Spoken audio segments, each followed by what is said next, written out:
RMC, il est 6h44. Votre invité Raphaël Duchemin, Dominique Sopo, président de SOS Racisme. Bonjour Dominique Sopo. Bonjour. Merci d'être avec nous sur RMC. RMC Découverte ce matin. Twitter, Facebook, YouTube sont censés, je dis bien censés, jouer un rôle de modérateur. Et cela, évidemment, leur impose de supprimer tous les contenus qui sont jugés illicites. C'est dans la loi numérique, 2004. Or, dans la réalité, manifestement, ça n'est pas vraiment comme ça que ça se passe. Et vous avez décidé de les attaquer. Qu'est-ce que vous avez trouvé ? Ce que l'on a trouvé, c'est que, effectivement, que vous me le rappeliez, les plateformes que vous avez citées sont obligées de retirer les contenus manifestement illicites si ces contenus leur sont signalés, ce qui est déjà une façon quand même... Il faut déjà faire la démarche. Il y a une de démarche signaler. à faire, sinon elles n'ont pas de responsabilité qui peut leur être opposée. Nous avons donc mené un testing avec l'Union des étudiants juifs de France et avec SOS Homophobie sur plusieurs centaines de contenus haineux, manifestement illicites en termes de racisme, d'antisémitisme, de négationnisme, d'homophobie. Et ce que nous avons découvert, c'est que finalement, seuls 15% des contenus qui ont été signalés ont été retirés, avec un Twitter qui est particulièrement mauvais élève. Alors, ça veut dire que vous avez vous-même créé les messages pour voir combien de temps... Non, on n'a pas du tout. Bon. On n'a pas du. Vous savez, il y a suffisamment de messages racistes et homophobes qui traînent sur les réseaux sociaux pour ne pas avoir à en inventer. Donc, nous avons signalé des contenus qui existent réellement, Ouais. qui sont postés par des personnes. Et donc, nous les avons repérés, nous les avons signalés et nous avons attendu quelques jours, quelques semaines pour regarder s'il y avait des réponses et s'il y avait des retraits de ces contenus. Et encore une fois, seuls 15% de ces contenus réels qui existent ont été retirés. Et quand ils sont retirés, ils le sont parce que vous le signalez au bout de combien de temps ? Alors, c'est environ, dans ceux qu'on a vus, puisque le testing a été fait à la fin du mois de mars, ça a pris, à partir de la fin du mois de mars, ça a pris environ 2 ou 3 semaines pour qu'il soit retiré pour certains. Et pour beaucoup, malheureusement, nous n'avons même pas eu de réponse. Ouais, vous disiez Twitter, particulièrement mauvais élève, c'est 4% sur Moins de 4%. 586 cas recensés et Alors, signalés. Pour Twitter, plus précisément, c'est 209 cas qui ont été signalés pour Twitter et 8 ont été retirés. Voilà. Et pourquoi ces 8-là et pas les autres ?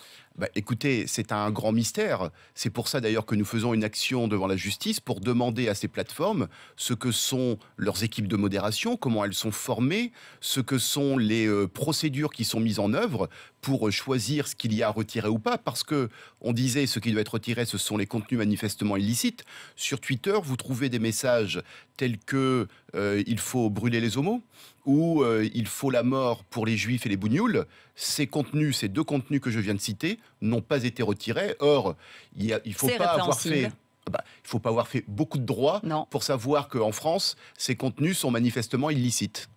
Est-ce qu'on sait justement comment fonctionne le système de modérateur ? C'est laissé au bon vouloir des sites ou c'est censé être encadré ? L'encadrement, normalement, c'est la loi française, puisque la référence, c'est le manifestement illicite. Nous ne savons pas, c'est une sorte de trou noir, finalement. Il y a beaucoup de choses dans le manifestement illicite. Oui, il y a beaucoup de choses, mais c'est une sorte de boîte noire, la façon dont fonctionnent ces équipes de modération, si tant est qu'il y ait vraiment des équipes, et c'est pour cela que nous allons en justice pour demander ces renseignements, que ces renseignements nous soient fournis, et nous espérons que le juge fera droit à notre requête pour que nous regardions ce qui ne fonctionne pas dans ces procédures, si c'est un problème de moyens, sans doute en partie, mais aussi sans doute un problème de philosophie. Je pense qu'on est sur des plateformes qui ont une autre conception de la liberté d'expression, qui seront très promptes à retirer un contenu où on voit un morceau de sein sur une photo. Par contre, brûler des gens, manifestement, est moins grave que de voir un téton. Bon.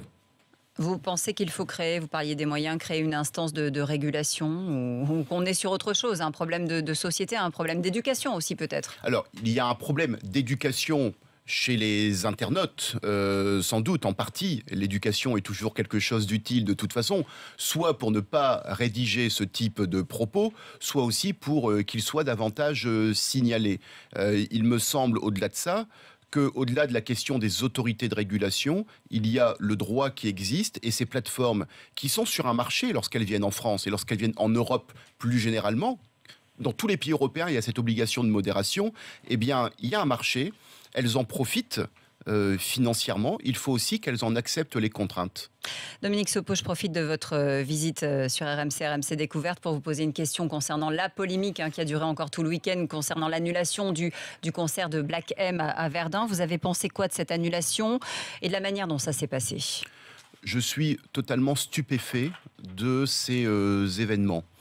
On peut évidemment avoir un avis sur le fait de savoir s'il faut ou non faire un concert de rap, en marge d'ailleurs, rappelons-le, des commémorations de la bataille de Verdun. Mais on voit bien qu'on a là une polémique qui a été lancée par l'extrême droite de façon extrêmement active.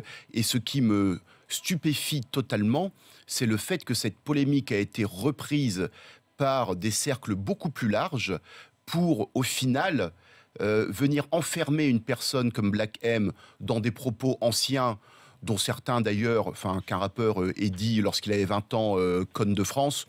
Je veux bien qu'on soit sur un péril sur la civilisation française, mais je pense qu'on est passé... Ces mots-là qui lui ont été reprochés, il y en a d'autres. Il y a d'autres mots qui lui ont été reprochés, bien évidemment, que nous avions d'ailleurs nous-mêmes à l'époque, notamment les propos homophobes. Nous étions élevés contre ces propos. Mais vous savez, nous avons pour habitude de lutter contre les propos de haine. C'est d'ailleurs pour ça que je suis présent ce matin. Mais il y a quand même une réalité. C'est qu'on ne peut, fort heureusement, jamais enfermer une personne dans un propos ou des propos qui ont été tenus. Et là, ce que l'on fait, c'est que finalement, c'est comme si cette personne était marquée à vie, alors même qu'elle a exprimé une très belle fierté d'être invitée à ce moment-là, qui est un moment du roman national, et que finalement, il y a un refus total d'entendre ça chez certains.